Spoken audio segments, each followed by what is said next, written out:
Aujourd'hui, vous allez apprendre le nom et la fonction de différentes parties de la cellule. D'abord, la membrane cellulaire. La membrane, c'est l'enveloppe d'une cellule. C'est comme la peau de la cellule. Elle a comme fonction de protéger le contenu et elle permet aussi le transport de substances à travers la cellule. Donc, certaines substances peuvent rentrer dans la cellule et d'autres substances vont sortir de la cellule. Le cytosquelette, c'est comme les os de la cellule. Son rôle principal, c'est de donner une forme, une structure qui reste en place. Ça a aussi un rôle de transport.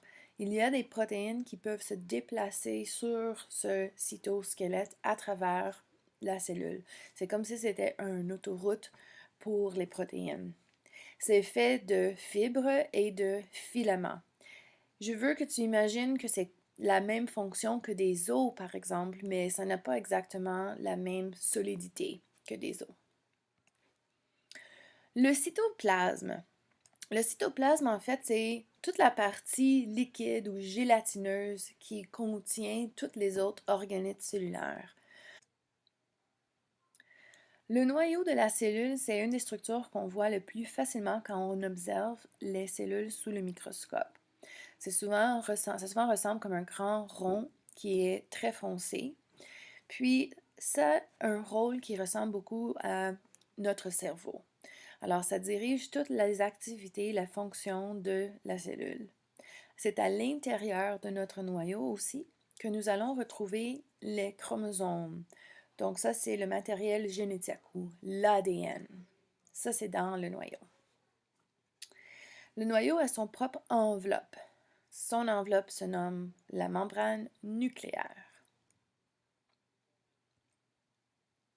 Alors sur cette image, on peut voir facilement le noyau qui est la grande structure ronde ici.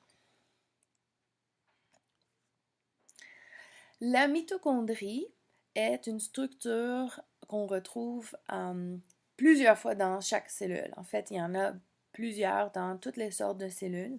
En anglais, on fait souvent référence à la mitochondrie. On dit que ça s'appelle the powerhouse of the cell. Alors, c'est là où on fait de la respiration cellulaire. Donc, par exemple, quand en tant qu'être humain, on mange, notre glucose va aller dans cette structure. On va brûler le glucose pour nous donner de l'énergie. Les plantes et les animaux ont ce genre de structure à l'intérieur de toutes leurs cellules. C'est vraiment, il y a vraiment un rôle essentiel au métabolisme des organismes. Nous retrouvons également des vacuoles. Maintenant, il y a une différence ici pour les plantes et les vacuoles des animaux.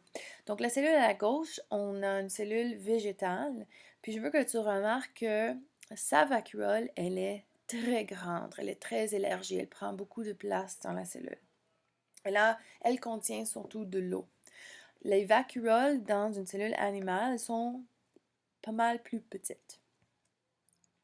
Alors, la fonction des vacuoles, c'est comme un ballon, une enveloppe qui contient des fois de la nourriture, des déchets ou même d'autres substances dont la cellule a besoin d'utiliser, comme de l'eau pour les plantes.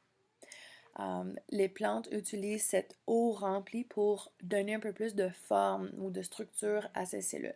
Quand la vacuole d'une plante se débarrasse de son eau, ça veut dire que tu n'as pas arrosé ta plante pour très longtemps, tu vas voir que ta plante va perdre sa forme.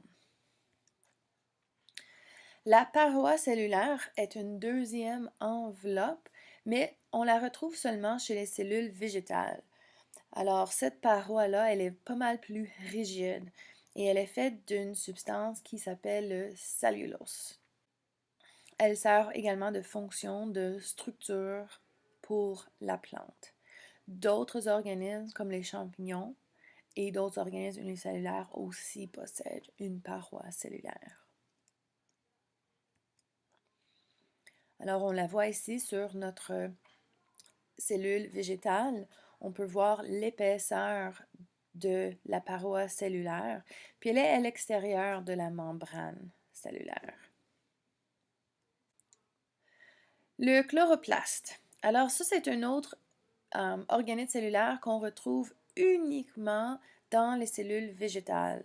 En fait, uniquement dans les organismes qui sont capables de faire la photosynthèse. Donc, la photosynthèse prend l'énergie du soleil et la transforme pour faire des glucides. C'est une sorte de sucre qui donne de l'énergie aux organismes vivants.